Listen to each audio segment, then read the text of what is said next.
Right, we're here at the grand final now, guys. It's come down to full dog gear versus We Cuddle You Die, which is a warrior lock paladin versus this LSP, man. This LSP that's been destroying people with those one-shots the entire tournament. And I've got to say, guys, I'm throwing my weight behind the LSP. You two can abandon me if you want, but... We already did. We already did. Hey man, warrior comp. I can't turn this down. Let's see what they got to offer, man. Huge spread damage and swabs from the WLP and ridiculous burst and pretty good control from our LSP. I'm gonna see how they line up. I really do anticipate JPEG going pretty offensive just to try and get as much spread damage as he can, but then again, you know, you gotta take into fact that there is an Ellie Shaman on their team, so you can't go too offensive or you'll just die, like randomly, you'll just fall to the floor. So it does seem like we are going to see some damage going out on Cobrak, Cutie, and Efri. They're going to probably be splitting between those, and they're not going to pay too much attention to the Paladin, just because I doubt that Omni will do a whole lot of damage to the Paladin as opposed to the Warlock. And the Warlock's actually dropping pretty low. He's about 20%. Will he be topped back up? He did Death Coil just to get some health back and doing as much as he can. A nice knockback comes back, but a charge comes in and a Bloodlust. It looks like he's going to have to use that Bloodlust defensively to keep Efri alive. Yeah, definitely, man. There was no CC lined up on the Paladin there. I think that could have actually been fatal on the Warlock if they'd landed any kind of CC, but the Paladin was able to top him back up with that Bloodlust, and man, they've got to get the counter pressure rolling back now with that Bloodlust stuff, you know? Yep, big Blade Storm coming off on Every from Omni Potato. I really like the way they just LOS that Bloodlust, even though it was a defensive Bloodlust, mostly intended on having their team be able to get topped off from all the damage that they were taking. The WLP wisely LOS'd it because they didn't want to have it get turned on them in terms of from a defensive Bloodlust turning into an offensive Bloodlust. So it seems like things have cooled down a little bit. They're going to start pushing out a little bit once again and spreading some damage. Although the Warrior is holding back a little bit. Yeah, I think the Warrior's holding back because they know that they want their time to strike. They don't really want to just do as much damage constant. They don't want to get one shot because it only takes like 2 seconds. As you can see, like he's popping a little bit of some offensiveness into him, but it looks like Every is actually going to get a little bit low. He's going down to 30. Yep, he died. Oh, wow. Omni Potato just popped wreck and just owned him, completely dead. He just waited. I actually completely missed that, man. There was a full Hodge on the Paladin, which he trinketed late. Full row dots on the Warlock, man, with the Warrior on top of that. Wasn't good news, man. Yeah. That recklessness. Oh, I love it. He saves Wreck for that like 40% to kill burst. I love it. My LSP. Gosh. Oh, damn. Yep. 104 full dog gear. And we'll be right back, guys.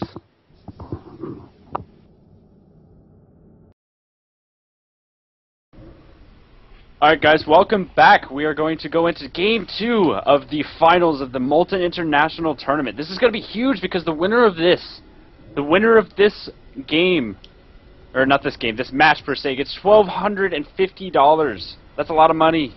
And the loser gets $750, but that's obviously not as much. And of course the winner does get I think they get an Arena Master title, so that's pretty cool. Very cool.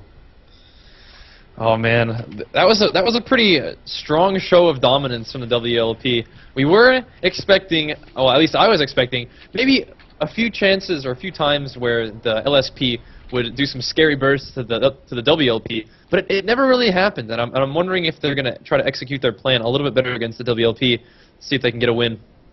I feel like JPEG is probably going to just do as much spread damage as possible, but they are looking like they are going to try and switch over to the Paladin, which is probably best. I feel like if they switch to the Paladin a little bit more, then they probably can take him down. You know, better than taking out a Warrior. Oh, dude. Go ahead. I can't, man. My UI is actually gone on one half of the screen. I can only see one team right now. ZK, from what I can see, ZK really is getting hugely bested there, man, and he's able to pick himself up pretty quick. He didn't pop a trinket or a bubble at that point, so that's really, really good news. But they're swapping the pressure over onto the Warlock now. Again, no CC going out onto Ziggy. If that could happen, man, it could be so fatal so early on in the game. Yeah, it does look like Every's actually dropping a little bit low, and I'm so proud of ZKI doing what Paladins do best in Wrath of the Lich King, is that really just having the confidence in yourself to be able to not bubble. Like, he was just very confident in himself to not hit that bubble, not hit that trinket, so you can have those cooldowns at further moments in the game. You don't have to waste it right now. So that's a very good play by him. very good confidence and very good experience, knowing when and if you do have to use a cooldown like Bubble, and when you don't. You know, if you've gotten bursted, but you've also got from lots and lots of arena experience the knowledge that, okay, I can survive this using this cooldown rather than the Bubble, which I will need to save for a different, you know, time. But right now, things are looking pretty stable. Lots of CC. They're sort of feeling each other out. The first game was really intense, really fast-paced. But since this is the finals, looks like they might be taking a little bit of more of a cautious approach. But I think a cautious approach is going to hurt the LSP more than it will the WLP. Oh, and it's going to let them set up on somebody and just down. That's what I'm saying. If the LSP gets a little too passive, they might just go down just like that, because passive damage is going to be something that the WLP is going to benefit from rather than the LSP, who's more reliant on burst. So took a defensive approach and got crushed. Dang. Dang.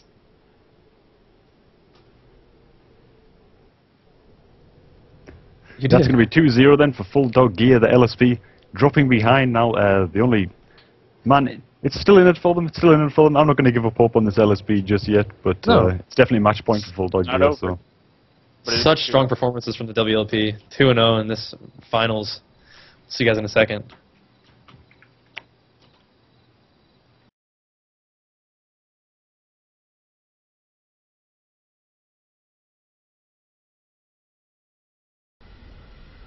Hey, what's up, guys? Bajheera here with Cartoonz and Cobrak, and the Game 3 of the finals of the Molten International Tournament. We've seen the WLP take a 2-0 lead against the LSP, and this might have to be a game where the LSP either turns it on or goes home with second place, which isn't bad, but I know that when teams are competing in a tournament like this, they want to go home with the win. So on this potentially, you know, series ending match, I want to see the LSP come out hard and burst like they can. Like I haven't seen the kind of burst they were putting into other teams in this series yet, and I want to see what they can do on this map of all maps.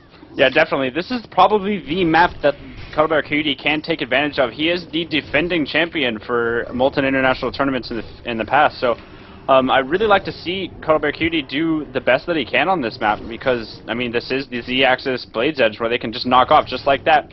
Cobrak actually did miss his Thunderstorm, so that's not what I'm talking about. He's got to do better on that. Yeah, definitely, man. Not so much happening right now. We do see a Blitzstone come out from Omni-Potato. They're trying to get some of that spread pressure going again that they've been so good at. He's looking down every at the moment, every pilling himself there with the Shadow Fury. But looks like they're going to start to connect now on Omni-Potato, and he's slightly out of position there, man. He's down on the ground now.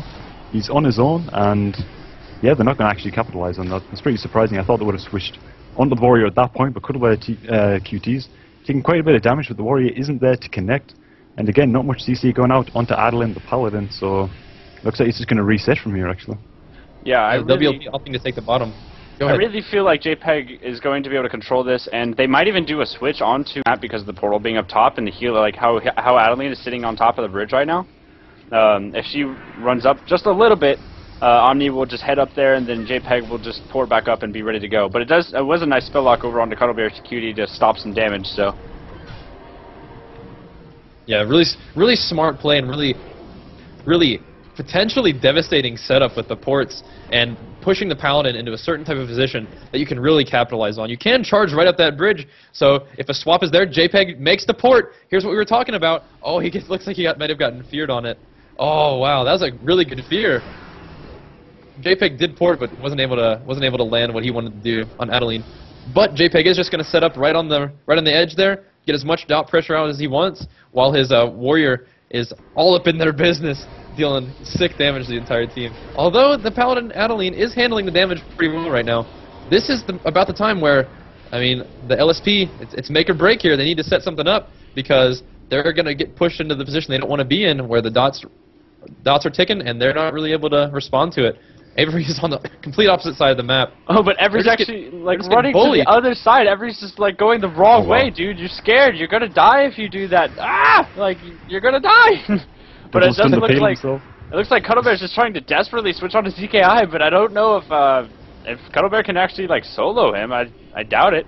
But Every doesn't have a port right now, and he is feared into the open, and JPEG is just completely bullying him. JPEG and Omni are just bullying him down, and he does get a nice port off as it just comes up. We're going to have to see how this goes, but DKI is actually a little bit low. He might have to bubble, yeah. Oh, wow, he got a really nice crit off to be able to get up to full. That was pretty sick. And it looks like Every's a little bit low again, and he did have to waste a bop on him. I don't know if Every has much left to be able to control this team, and I don't think they're going to have, like, they're just so far behind. DKI still has this bubble and his trinket.